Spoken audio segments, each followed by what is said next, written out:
زمین سے 480 فیٹ اونچے 4500 سال پرانے اس پیرامڈ کے اندر ایسا کیا تھا جس کو صرف دیکھنے کے لیے ریسرچرز نے ایک روبوٹک کیمرہ پیرامڈ کے اندر بھیجا۔ ایک جگہ پر آ کر روبوٹک کیمرہ رک گیا کیونکہ اب اس کے سامنے پتھر کا ایک سلیب تھا۔ ریسرچرز کا ماننا تھا کہ اس سلیب کے پیچھے ضرور کوئی ایسا راز چھپا ہے جو پچھلے 4500 سالوں سے دفن ہے۔ یہ راز ان کو ہر قیمت پر جاننا تھا، اس لیے انہوں نے روبوٹ کے آگے ایک ڈرل مشین لگائی جس نے اس پتھر کے سلیب میں باریک چھید کر دیا۔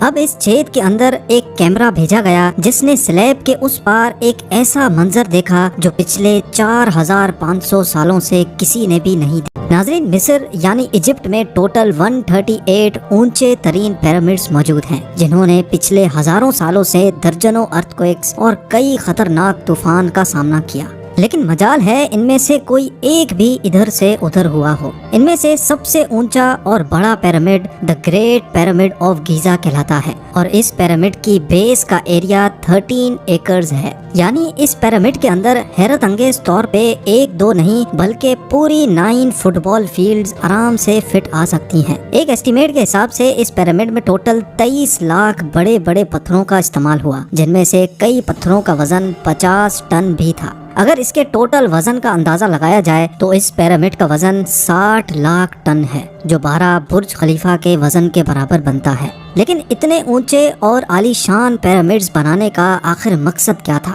ہزاروں سال پہلے جب انسان کے پاس کوئی ٹولز بھی موجود نہیں تھے، تب ان پیرامڈز کی دیواروں کو کیسے انچ بائی انچ لیول کیا گیا؟ کیسے 50 ٹن وزنی پتھروں کو اسکوائر شیپ میں کاٹ کر بغیر کرین کے ہی 480 فیٹ اونچائی تک پہنچایا گیا؟ اور ان کو بنانے میں ایسے کون سے انجینئرز کا ہاتھ تھا جنہوں نے ان پیرامڈز کو ارتھ کوئک پروف کے ساتھ ساتھ ان کی تمام سائڈز کو ایگزیکٹلی 51.5 ڈگری کے اینگل پہ سیٹ کیا؟ یہ سب آپ جان سکیں گے آج کی اس ویڈیو میں، تو آئیے شروع کرتے ہیں۔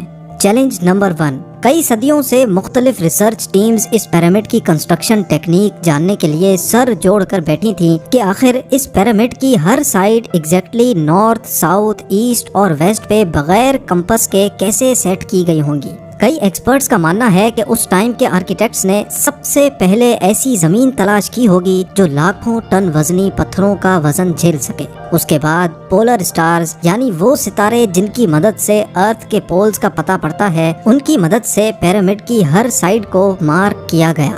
نہ کوئی کمپس اور نہ ہی کوئی آپٹیکل انسٹرومنٹ، صرف اس بیسک ٹیکنیک سے ہزاروں سال پہلے اس پیرامڈ کی ڈائریکشن سیٹ کی گئی، اور وہ بھی 0 ایررز کے ساتھ۔ Challenge number 2۔ اگلا چیلنج تھا زمین کو لیول کرنے کا۔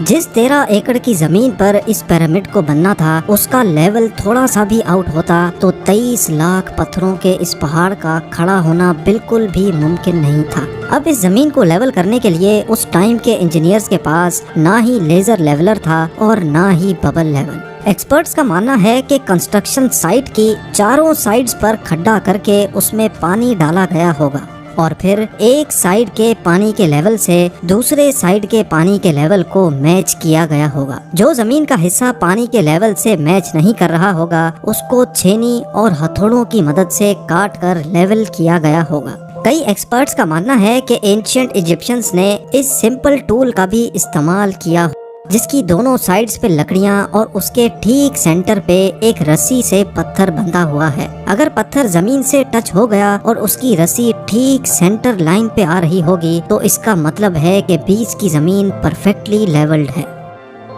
Challenge number 3۔ اب پیرامڈ کنسٹرکشن سائٹ پہ ڈائریکشنز بھی سیٹ تھیں، مارکنگز بھی ہو چکی تھیں اور زمین کا لیول بھی سیٹ تھا۔ اب باری تھی کنسٹرکشن اسٹارٹ کرنے کی، جس کے لیے لاکھوں ٹن وزنی اور بڑے پتھر ریکوائرڈ تھے۔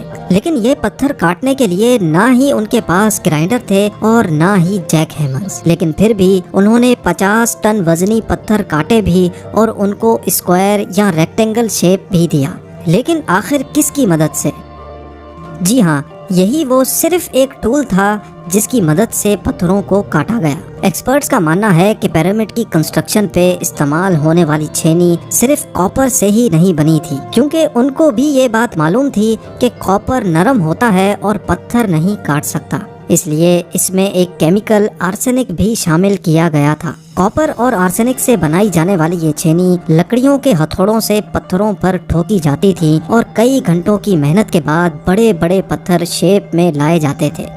Challenge number 4۔ اب چونکہ یہ خاص قسم کا پتھر جس کو آج لائم اسٹون کہا جاتا ہے، اس کی کٹائی پیرامڈ کنسٹرکشن سائٹ گیزا سے 250 کلومیٹر دور ٹورا کے شہر میں ہو رہی تھی۔ اب مسئلہ تھا یہ پتھر گیزا تک ٹرانسپورٹ کرنے کا۔ ہر ایک پتھر 50 ٹن یعنی 50,000 kg کے برابر تھا، جو تقریباً 3 پیسنجر بس کے وزن کے برابر بنتا ہے، اور ایسے 23 لاکھ پتھر صرف ایک پیرامڈ میں استعمال ہونا تھے۔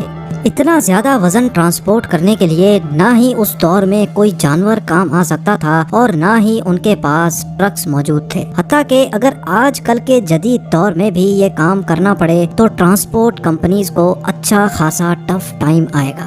حیرت انگیز طور پہ یہ کام ورکرز اور کشتیوں کی مدد سے کیا گیا۔ جی ہاں، ٹورا اور گیزا کے درمیان موجود ریور کا فائدہ اٹھایا گیا اور بڑی بڑی کشتیوں میں پتھر لاد کر پیرامڈ سائٹ پر پہنچائے گئے۔ ایکسپرٹس کا ماننا ہے کہ یہ کام اتنا آسان نہیں تھا۔ شپس میں اتنے بڑے پتھر کی لوڈنگ اور ان لوڈنگ میں کم سے کم بھی 500 مزدوروں کی آرمی ایک ہی وقت میں لگائی گئی ہوگی۔ Challenge number 5۔ جو ایکسپرٹس کی ٹیمز پیرامڈ کی کنسٹرکشن پر ریسرچ کر رہی تھیں، ان کو اب اپنے کئی سوالوں کے جواب مل چکے تھے، لیکن ایک بات ان کو ہر وقت ستا رہی تھی کہ لائم اسٹون کٹ بھی گئے، ٹرانسپورٹ بھی ہو گئے اور کنسٹرکشن کے دوران ایک کے اوپر ایک لگنا بھی شروع ہو گئے۔ مسئلہ یہ تھا کہ پتھر اتنی اونچائی تک آخر پہنچائے کیسے گئے ہوں گے۔ کئی ایکسپرٹس کا ماننا ہے کہ پیرامڈ کی کنسٹرکشن سے پہلے ہی یہ پلان کر لیا گیا تھا۔ یا تو یہ اسپائرل ٹریک کے ذریعے اوپر گئے ہوں گے یا پھر زگ زیگ طریقے سے، لیکن یہ بات تو طے ہے کہ 50,000 kg کے پتھر اوپر مزدوروں کی آرمی کی مدد سے ہی کھینچ کر گئے ہوں گے۔ Challenge number 6۔ بات صرف لاکھوں مزدوروں چھینی ہتھوڑے سے لائم اسٹون کاٹنے اور اتنے بڑے پتھروں کو ٹرانسپورٹ کرنے کی ہی نہیں تھی۔ اس پیرامڈ کے اندر کمپارٹمنٹس، ان کے اندر جانے کا راستہ اور کئی چھوٹی چھوٹی سرنگیں بھی بنائی گئی تھی۔ باقی سب چیزیں تو ٹھیک تھیں، لیکن ایک چیز ایکسپرٹس کو حیران کر گئی، اور وہ یہ تھی کہ اندر کے کمپارٹمنٹس میں جو پتھر استعمال ہوا تھا وہ لائم اسٹون نہیں بلکہ گرینائٹ تھا۔ جی ہاں، گرینائٹ ایک ایسا پتھر ہے جو ڈائمنڈ کے بعد دنیا کا سب سے سخت ترین اسٹون مانا جاتا ہے۔ آج کل کے ماڈرن دور میں بھی گرینائٹ بڑے بڑے گرائنڈرز کی مدد کے سوا کاٹا ہی نہیں جا سکتا۔ دنیا بھر سے کئی آرکیولوجیکل ایکسپرٹس کو پیرامڈ کا وزٹ بھی کروایا گیا، لیکن کسی کو بھی اس بات کا سراغ نہیں ملا کہ 4500 سال پہلے ایجپشنز نے گرینائٹ جیسے ٹھوس پتھر کو اتنی صفائی سے کیسے کاٹا تھا۔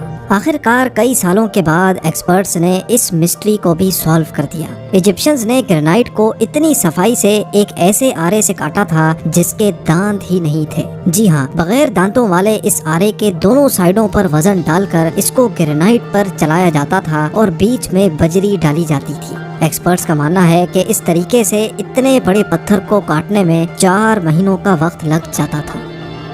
آخر کار پیرامڈز بنانے کا مقصد کیا تھا؟ ان پیرامڈز کو بنانے میں کتنے مزدور ایک ہی وقت میں کام کرتے تھے؟ اور روبوٹک کیمرہ نے جب پیرامڈ کے اندر پتھر کے سلیب میں سوراخ کیا تو اس کے اندر وہ کون سا منظر دیکھا گیا جو پچھلے 4500 سالوں سے کسی نے بھی نہیں دیکھا تھا؟ یہ سب اور اس سے بھی زیادہ آپ جان سکیں گے اس ویڈیو کے پارٹ 2 میں۔ آپ لوگوں کے پیار بھرے کامنٹس اور لائکس کا بے حد شکریہ۔ ملتے ہیں ویڈیو کے اگلے شاندار پارٹ میں۔